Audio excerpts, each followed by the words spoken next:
Alfie, you can start us off when everyone's ready, if you'd like. Hi, obviously relegation now confirmed, but can I just ask you about the fans' reaction to that? It seemed like they were applauding, cheering, and giving you a lot of support despite the result.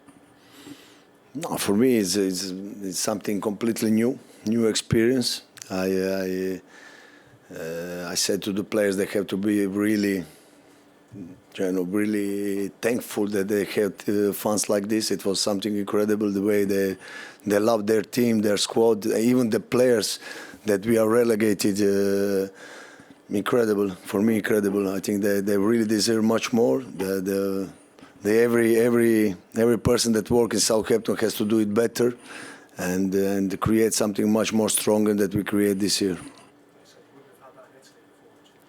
No, it will be completely different. It's the other type of the culture, and this one I can say this is something even for my mentality is something incredible, and love.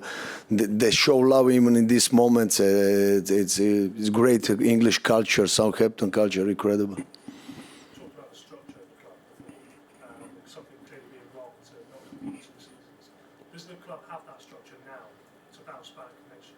No, we will see everything. It's clear that if you last 2 years in the Premier League, you doesn't compete. No, you are relegated like too much easy, and that means that there is a huge problems in lots of situations. And I think now it's a very important moment to understand all the mistakes what the club did in the last 3 or 4 years, and start to create something really good. Because like I said, these fans deserve it. No, you cannot see these fans in all places, and I think now is the moment to think and create something good. But right now, for you, I suppose, nothing changes. You still need to pick up points, keep that 11-point record. No, it's our goal.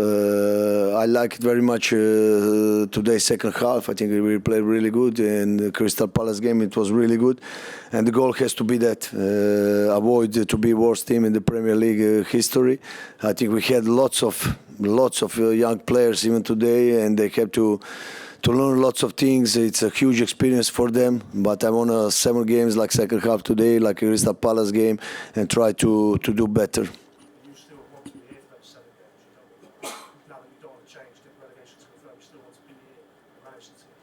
No, I'm manager of Southampton, and it's easy. Like I said, now I want to go. No, and we have to keep working. We own that to our fans, and this is our goal. Thank you. Okay, Tom. Sorry. Excuse me. Just to sum up, where do you think have been Southampton's main problems this season at this point? I think I have to be honest now. We have lots of young players. I think talented players from our bellies, from Fernandez, Dibbling, Archer, Suleiman. There are lots of. But if you put on the paper how many games they did in Premier League, that you understand that they are never played. No, and they are good, but lack of experience. I think the recruitment is everything in football, and try to find the right players for this league. No, they can be intense, that they can be physically good players. But what we miss, what I noticed the most in these 3-4 months that I'm here, completely different physicality between us and the other team in Premier League. What I think the same thing happened to Leicester and Ipswich. The difference between physicality, Championship and Premier League. That's only going to get worse, doesn't it? It feels like this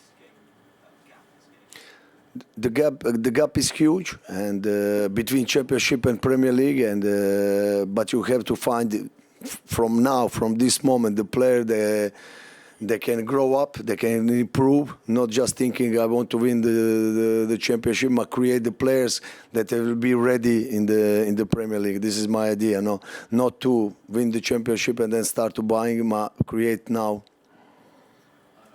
you like to be here next season to No, I said from beginning that I'm delighted with the English football. It's incredibly, it's wonderful, intensive game. The crowd is great. It's really good to be coach in the Premier League. And if he took the long way to come back here, I'm ready. And then I have to see with the club, with the ideas, with everything, what they think, what I think, that we can do it or not. Have you spoken to the owners about the future, about next season yet? No, we had some chats, but nothing special. Everybody are conscious that everybody did many mistakes. No, this is the idea of the owner, of everybody, and now I think they want to prepare the next season good and the future better than they prepare now. Can you be honest with us and say when you arrived, did you think there was any chance of staying up? No, I think yes, I was optimistic. Like maybe it's my character. Maybe I was wrong. No, I was wrong, and I think there were some games in the beginning, like West Ham, or some games that we were really good, no, and we doesn't win the game, and the gap is always the more, and when we have some injuries. We were not good anymore. No, it was a big gap between one moment and then you have 3 or 4 injuries or disqualified players, and the gap became much more higher. No. And you think the problems start with recruitment? This is the key. Like my idea, if you have a team like Fernandez, Dibling, Sulemana, and it's a first experience for them in the Premier League, Haverbelis and others, you already create something. You have lots of young players that can be better, and now you have to decide you want to keep this player, you want to sell players, create other team. That I don't know, but I think that the way is not have 2 teams, one championship teams and then Premier League teams. Might have young players that you start to work, improve them, and create good players for Premier League. You think you have to add physicality is the key? I think the huge difference between us, between Ipswich and Leicester City, is physicality of because technically maybe in some moments you can do it, but physically when this moment of transition, when it's a moment when the basketball game, you cannot do it because others, they are physically stronger, they're faster, and this is the huge difference. Thank you. Thank you, everyone.